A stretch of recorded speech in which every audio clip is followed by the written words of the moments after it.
계속 이 얘기를 해드리게 되네요. 국내 1분기 GDP 성장률이 0.9% 성장을 했다.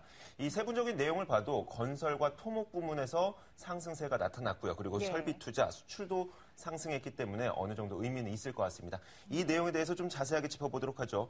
LG경제연구소 배민근 연구원 모셨습니다. 안녕하세요. 안녕하십니까? 네, 안녕하십니까. 일단은 1분기 GDP 그 성적표부터 좀 해석을 해주세요. 일각에서는 뭐 2년의 분기 기준으로는 최고다 이렇게 얘기를 하는 쪽도 있고 일각에서 기저효과다 이렇게 얘기하는 쪽도 있는데 어떻게 해석이 가능한 겁니까? 네, 오전에 제가 계속 살펴보고 나왔는데 결국 후자 쪽, 기저효과 쪽으로 봐야 되지 않느냐 싶습니다. 일단 성장률 수치가 뭐 시장 컨센서스상 0.75 좀 높게 나왔다라는 점은 이제 긍정적이라고 볼 수 있고 전체적인 경기 흐름은 결국 지난해 2, 3, 4분기가 거의 제로 성장 수준인데 거기에서 의미 있게 벗어나긴 했습니다. 그렇지만은 그 대부분이 사실은 방금 건설 투자 이런 증가 말씀해 주셨는데 전분기 대비로 해서 3.5% 이렇게 늘었지만 전년 동기 대비로는 사실 굉장히 저조한 수준이에요.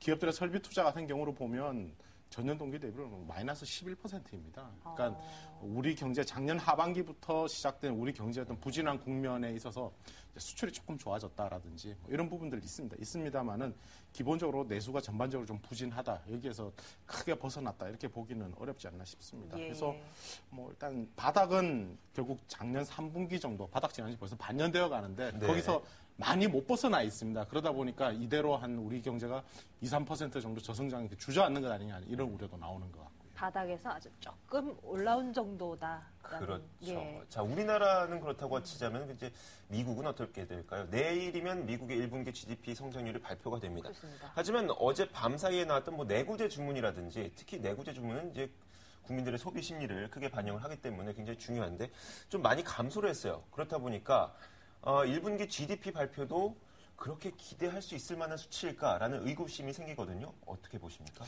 1분기 GDP에 대해서 사실 이제 기대치가 높다라고 한다면은 최근에 그 미국 주가 랠리, 주가라는 기본적으로 이제 미래에 대한 어떤 전망을 담고 있는 것인데 아마 미국 주가의 어떤 호조라고 하는 것은 1분기에서의 어떤 조정을 감안을 하더라도 그 이후의 전망이 더 밝다라고 하는 그런 어떤 기본 전제 때문일 것 같습니다. 그래서 당장은 주택 경기가 단기적인 조정을 좀 거칠 그럴 가능성이 있어 보이고요. 그리고 시퀘스터 효과, 즉 그 정부의 재정 지출이 감소하는 이런 효과가 1분기 말 그리고 2분기에 좀 본격적으로 나타날 것으로 이렇게 예상이 됩니다.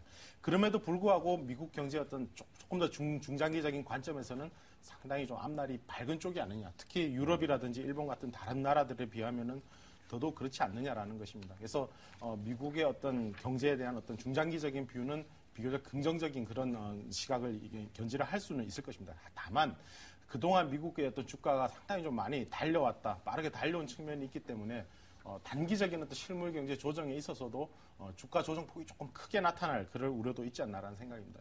개인적으로는 특히 미국의 경기 조정과 맞물려서 유로존에서 다시 위험이 확대될 때 이럴 경우에 전 세계적으로 금융시장이 다시 한번 출렁할 수 있는 그런 개연성 이것이 2분기 중에 나타날 수 있지 않나 하는 생각을 가지고 있습니다.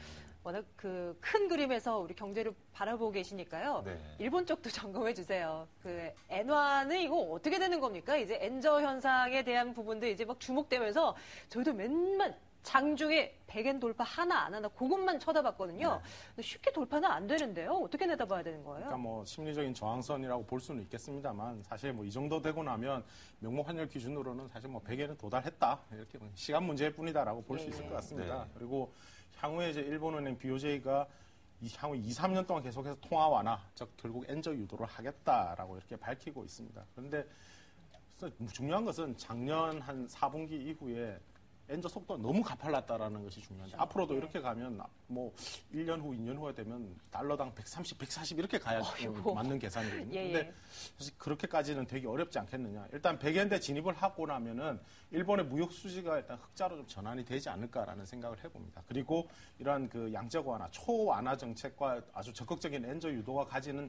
위험성들 이런 것들도 조금 더 부각이 되지 않을까. 그리고 국제사회도 조금은 그 일본에 대해서 타이트한 그런 태도로 조금 돌아설 가능성 이런 것들이 나올 것 같습니다. 뭐 이것은 대체로 올해 하반기 정도에 있을 것으로 이렇게 보여지고요. 그렇다면은 일본의 엔저 정책은 내년 지나면서는 다소 조금 누그러질 그럴 가능성이 있지 않냐. 그 이후에도 엔저는 계속될 것 같습니다. 그렇지만 속도가 조금 완만해질 것이다. 그리고 엔저를 유발하는 그 요인이 지금까지는 일본 은행, 일본 국내에서 어떤 정책발 어떤 엔저 압력이었다면 그 다음부터는 비교적 유럽과 미국의 경기가 조금씩 나아진다라는 전제하에서 엔캐리 트레이드가 주도하는 완만한 엔저 국면으로 이렇게 좀 전환이 되지 않겠느냐라는 생각입니다.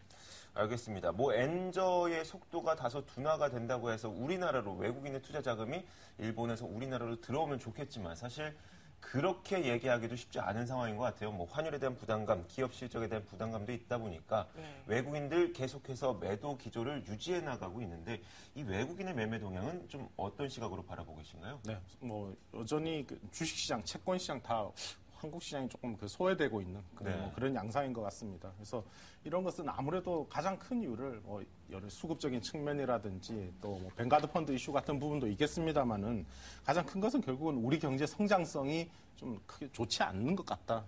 그러니까 설비 투자가 지난 1년 넘게 계속 마이너스를 기록하고 있는데 투자를 하지 않는 경제에서 사실 어떤 좋은 전망을 찾기는 어려울 것 같습니다. 근데 이것이 우리 경제가 어느 정도 다시 성장의 어떤 발판을 마련할 수 있겠느냐. 첫 번째는 이제 추경을 통해서 수요를 어느 정도 자극하느냐. 그리고 두 번째는 뭐 어떻게 보면 정부 창조 경제 이런 것이 될 수 있는데 다시 그 기업들의 투자가 다시 어느 만큼 의미 있게 되살아나느냐에 따라서 외국인 흐름의 큰 흐름은 좌우되지 않나 싶습니다. 원달러 환율은 그럼에도 불구하고 우리의 어떤 그 투자라든지 이런 것들이 굉장히 부진한 국면이다 보니까 경상수지가 계속 흑자가 나오는 어떤 불황형 흑자의 어떤 그런 모습이 계속 지속이 될 것 같습니다. 그래서 뭐 머지않아 다시 1,100원 아래로 다시 내려갈 가능성이 있지 않나요? 최근에 어떤 외환시장의 기술적인 지표들은 여전히 그 상승 쪽에서 벗어나지는 않고 있습니다. 위쪽을 향하고는 있지만 2분기가 지나면서 다시 아래쪽으로 내려갈 가능성 좀 더 열어두고 있습니다. 예, 국내도 그렇고요, 미국, 일본 쪽까지 여러 가지 세계 각국의 그 경기 전망을 적용을 해봤을 때.